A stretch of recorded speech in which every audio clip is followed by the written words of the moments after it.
Have you ever lost the love of your life and then had to fight to keep the only pieces of them you had left?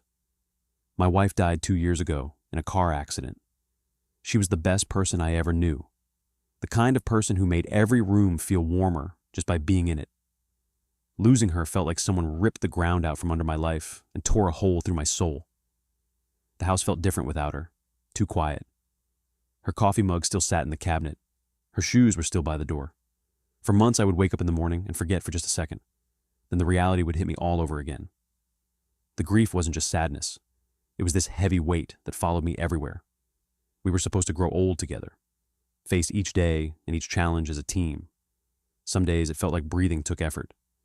But even in the middle of that grief, I still had 2 kids who needed their dad. So every morning I got up. I made breakfast, even when I didn't feel hungry. I packed lunches. I drove them to school. I helped with homework at the kitchen table where my wife used to sit. I read bedtime stories, even when my voice cracked halfway through. I started therapy because I knew they needed me to heal. Then my in-laws filed for custody. They told the court I was neglecting them, that my depression meant I couldn't care for my children. For months, my entire life felt like it was on trial. They painted themselves as loving grandparents trying to save the kids. For a while, it looked like they might win. Then my lawyer started presenting the truth.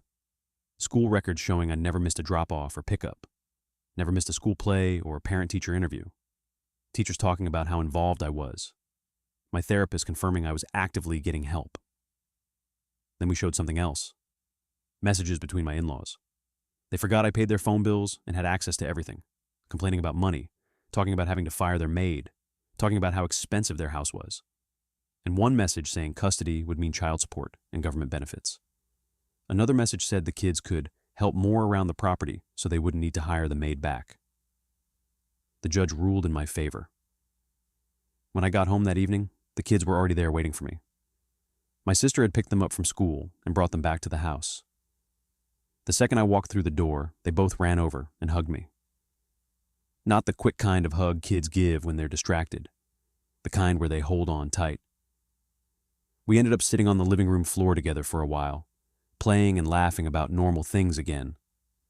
In that moment, I saw her in them, in their laughter, their curiosity, their little gestures that reminded me so much of her.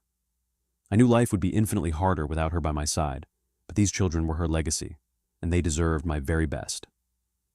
In honor of her memory, I silently promised myself that no matter how heavy the days might get, I would give them all I had, and I would do it with love, patience, and courage.